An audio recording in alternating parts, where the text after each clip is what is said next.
जय गुरुदेव। उपासना समर्पण योग अध्याय 5 डे 38। हम लोग यहाँ पर श्रद्धा के बारे में पढ़ रहे हैं कि श्रद्धा की क्या इम्पोर्टेंस है। तो आइए उसी के बारे में आगे बढ़ते हैं।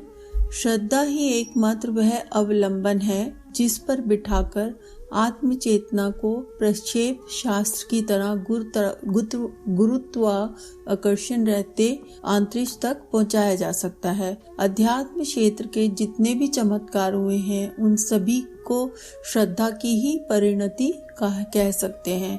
वही पाषाण प्रतिभा में सशक्त देवता का उद्भव कराती है। उसी के प्रताप से मिट्टी का ढेला गणेश बन जाता है और वैसा ही प्रतिफल उपलब्ध कराता है। एकलव्य के द्रोणाचार्य, मीरा के पाषाण खंड गिरधर गोपाल, रामकिशन परमहंस की काली, शिवाजी की भवानी प्रकारतन में श्रद्धा की ही परिणति है। यदि उन कलेवरों में से श्रद्धा के प्राण को विलग कर दिया जाए तो उनका कलेवर नगण्य स्थिति का बनकर रह जाता है।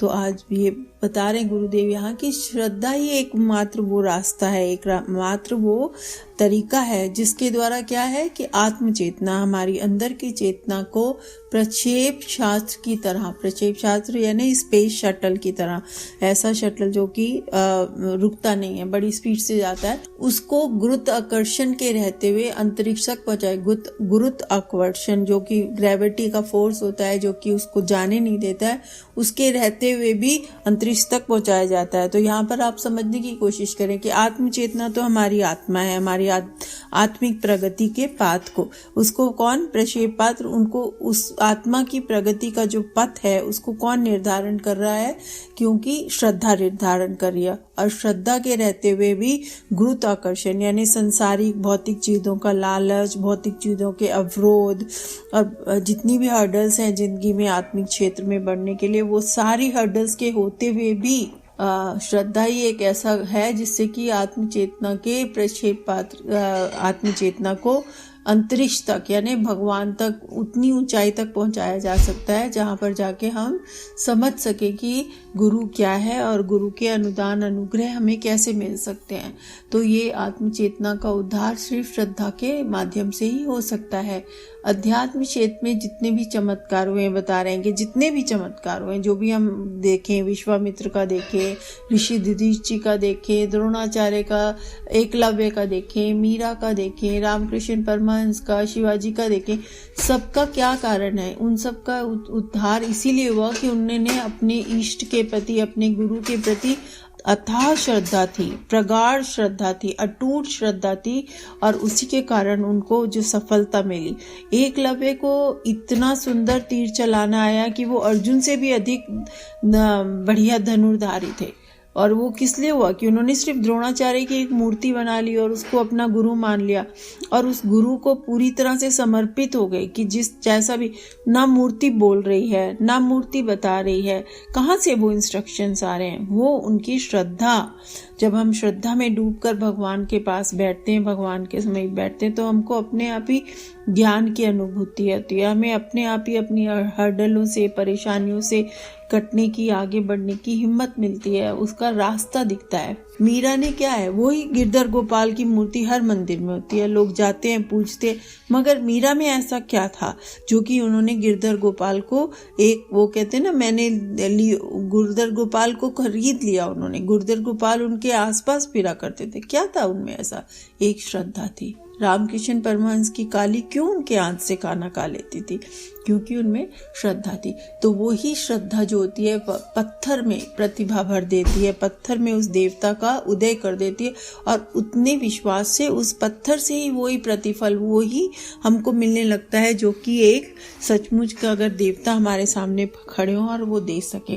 तो इसलिए अगर इन सब में से श्रद्धा निकाल ली जाए तो गुरुदेव कहते हैं कि इनकी जो भी इनकी शक्ति थी या जो भी इनको मिला वो केवल एक ऊपर का दिखावा ही रह जाएगा और वो नगण्य हो जाएगा। जैसा कि आजकल लोग जाते हैं, बस टीका बिंदी करा है भगवान का और सोच लिया कि हमारी पूजा हो गई, मन में कोई श्रद्धा नहीं होती है। तो वो श्रद्धा हमें उजागर करनी है। मन में क्या होता है, हम तो बिजनेस के तौर पे जाते हैं, प्रभु हम आपको एक लड्डू का डब्बा चढ़ा रहे हैं और आप हमारी कल नौकरी में हमारा प्रमोशन करा देना। तो हम तो बिजनेस करके ले जाते, श्रद्धा के रूप में कभी भी नहीं जाते। श्रद्धा से जाएं कि प्रभु ये जीवन आपने दिया है, ये आप मनुष्य जीवन दिया है, इसमें सद्बुद्धि दी है, इंटेलेक्ट दिया है, क्यों ना हम इसको सही रास्ते पे चलाएं, हमारा कोई उद्देश्य बनाए, हम उस पर चल सके। ऐसा सोच के कभी नहीं जाते कि प्रभु हम यहाँ पर आपका काम करने के लिए आए हैं, इस संसार के प्रति आपके हृदय में जो दुख है उसको दूर करने के लिए आए हैं, तो उस रास्ते पे हमें चलाओ। ऐसी श्रद्धा कोई नहीं लेके जाता, सिर्फ बिजनेस के लिए जाते हैं, तो इसलिए उनको फल भी वैसा ही मिलता है। भयोत्पादक क्षेत्र में झाड़ी का भूत बनने और उससे डरकर कईयों को बीमार पड़ते मौत के मुंह में जाते देखा गया है। रस्सी का सांप बन जाता है और भ्रमग्रस्त को उठाकर यमलोक पहुंचती है। वह कथा बहुतों ने सुनी होगी, जिसमें मृत्यु 5000 को मारने आई थी पर 15000 मारे गए। यमराज से जवाब तलब किया गया तो मौत के संक्षेप में इतना ही उत्तर दिया कि उसने तो 5000 ही मारे थे, शेष 10,000 तो डर के मारे ही मर गए और उनके पीछे लग गए। तंत्र विद्या का सारी प्रक्रिया इस डराने के ऊपर से टिकी हुई है। तो वो कह रहे हैं कि जो चमत्कार होते हैं, जिनको हम सोचते कि बड़ा पहुंची चीज कोई चमत्कार कर रहा है, तो वो चमत्कार और वो तंत्र विद्या असलियत में कुछ नहीं होती है। हम देखते हैं उसका लाखों पे प्रभाव पड़ रहा है, लेकिन यहाँ कितना सुंदरता से बताया गया है कि ये अज्ञान है। जैसे हम रस्सी को सांप समझ लेते हैं और उससे डर के मारे ही लोग मर जाते हैं, अरे सांप है, और बेहोश हो गए, मर गए। या कईयों ने किसी ने बोला कि इस झाड़ी के पीछे भूत है, और जरा से कोई जुगनू भी चमकता हुआ नजर आ गया झाड़ी के पीछे, तो अरे वो भूत आ गया, वो मुझे चिपक जाएगा, वो मुझे खा लेगा, और ये करके डर के मारे हार्ट अटैक हो जाता है और मर जाते। तो यमराज से जब पूछा जाता है कि आपको 5000 को मारने के बजाय भेजा था और आपने 15,000 कैसे मार दिए, तो उन्होंने बोला मैंने तो 5000 ही मारे थे, ये 10,000 तो बाकी अपने आप ही डर से मर गए। तो ये तंत्र विद्या जो होती है, जिसमें लोग उलझ जाते हैं, जिसमें लोग विश्वास करने लगते हैं कि अरे तंत्र विद्या से हम ये कर लेंगे, वो कर लेंगे, और सौदेबाजी से हम कर लेंगे। ये भी सौदेबाजी भी एक तरह का गलत विश्वास है कि भगवान के साथ हम सौदेबाजी कर लेंगे। तो सौदेबाजी से तो उससे क्या होता है कि आप किसी रास्ते पे, किसी ठिकाने पे नहीं पहुंचते हो। आप अपनी भूलों, अपनी चूकों से ही अपने आप को हराते चले जाते हो, अपने आप को भटका के आपको कुछ नहीं मिलता। अपने आप की भटकन को हटाना है, हमें श्रद्धा बढ़ानी, सच्चा विश्वास करना उस भगवान में कि उस भगवान में कैपेबिलिटी है जिंदगी से जिंदगी बदल देने की, और हम उस के छोटे बच्चे हैं, हम उसका अंश हैं, तो हम भी अपने अंदर वही कैपेबिलिटी दिखाएं और इसका विश्वास लेके भगवान के पास जाएं, इस श्रद्धा के साथ जाएं कि भगवान हम आपके अंश हैं और आप में जो कैपेबिलिटी है वो हमें दो, जिससे हम जीवन में 2 चीजें कर सकें, एक अपने ऊपर संयम और दूसरा परमार्थ का काम। भाव संवेदनाएं अक्सर प्रत्यक्ष दृश्यों में प्रभावित होती हैं। कल्पना के मानस चित्र में कई बार हर्ष शोक की मनस्थिति बना देते हैं। वे उपक्रम रोते हंसते उठते अकड़ते और दीनहीन होकर रोते विलापते करते लोगों के बीच घटित होते हुए देखे जाते हैं। इनमें दृश्य प्रधान है और संवेदना उनका उत्पादन। यह तो बता रहे हैं कि भाव संवेदना जो हमारे इमोशंस होते हैं वो प्रत्यक्ष रूप में दृश्यों के रूप में आते हैं। किसी को दुख हो गया तो उसको रोता हुआ देखते हैं, किसी को खुशी हो गई तो उसको हंसता हुआ देखते हैं। तो बोले इसमें देखने से जो असर पड़ता है ना, वो दृश्य प्रधान हो जाता है, लेकिन उसके पीछे उसका उत्पादन कौन कर रहा है, वो दृश्य बन कैसे पा रहा है, उसके अंदर संवेदना है जो उसके पीछे वो है। और संवेदना क्या है, एक तरह का इमोशन है, और श्रद्धा क्या है, वो भी एक तरह का प्रगाढ़ इमोशन है जो आपको अपने भगवान के प्रति है। तो यह जन साधारण का स्वभाव है। उत्तेजक परिस्थितियों में कितने ही व्यक्ति आवेशग्रस्त भी होते देखे गए हैं और ऐसा कुछ भला बुरा कर बैठते हैं जो सामान्य संतुलित परिस्थितियों में संभव नहीं था। तो उत्तेजना जो होती है वो इंसान को कुछ भी करा देती है। आप देखो कि जब गुस्से में इंसान होता है तो वो जिसकी बड़ी रिस्पेक्ट करता है, जिसका बड़ा आदर करता है, उस पर हाथ उठाने के लिए तैयार हो जाता है और कई बार हाथ भी उठा देता है। जो माँ अपनी माँ जो भगवान के तुल्य है, जिसने हमें पाल पोस कर बड़ा किया है, बेटे आजकल देखते हैं परिवारों में बेटे उस पर हाथ उठा देते हैं, उस पर लांछन लगा देते हैं, उस पर बुरी तरह से बातें कर देते हैं।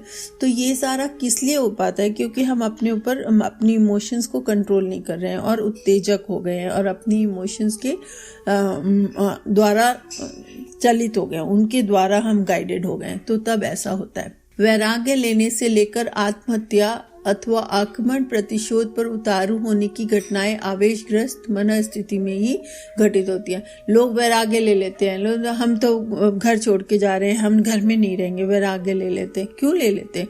क्योंकि उस समय कोई एक इमोशन उन पर हावी हो जाती है और उस इमोशन को दबाना जरूरी है, नहीं तो वो जिस रास्ते पे चल पड़े वो रास्ता गलत है। सबसे बड़ा तब तो गृहस्थ में रह के किया जाता है। तो इसलिए गृहस्थ में रहना या कहीं पर भी सबके साथ रहोगे तभी तो आपके का टेस्ट होगा कि आप किस तरह से अपने आप को संयम में बरत। अकेले जाके कहाँ टेस्ट होगा आपका? कोई टेस्ट नहीं होगा। इसलिए आपको साथ में रहना जरूरी है, वैराग्य नहीं लेना है। कई लोग आत्महत्या के लिए उतारू हो जाते हैं, मेरी जिंदगी का कोई मकसद।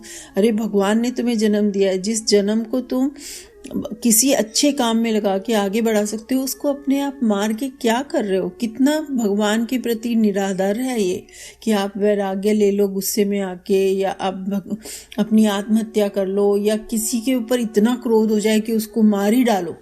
तो वो इससे सारी घटनाओं में मन स्थिति बहुत ही चंचल हो जाती है और बहुत ही बेकाबू हो जाती है। हमें अपनी मन स्थिति को इतना बेकाबू नहीं करना चाहिए।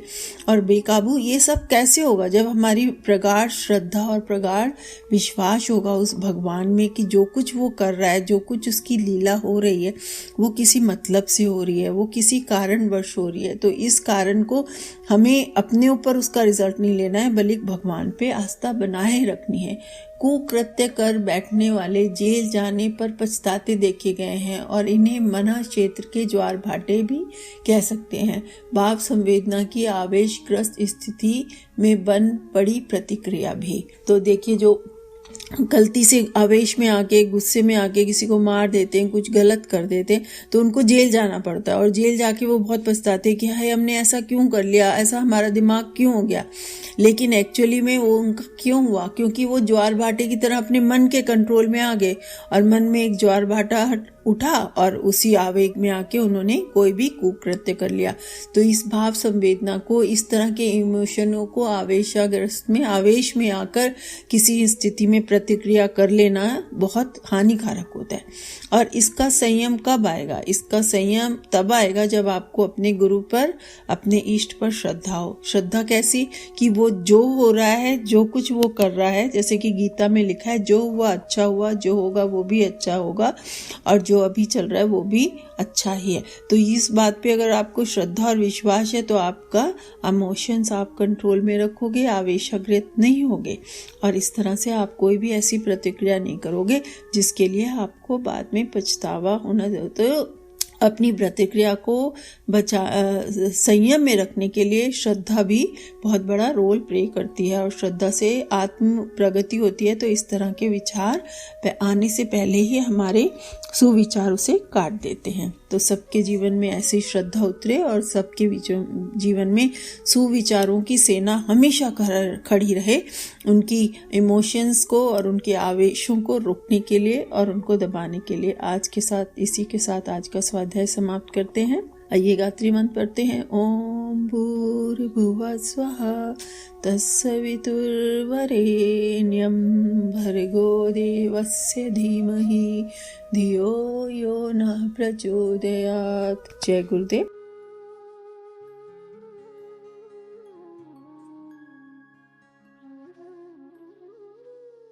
हमारे YouTube चैनल को सब्सक्राइब करें और बेल आइकन को दबाकर ऑल पर क्लिक करें ताकि नोटिफिकेशंस आपको मिलती रहें।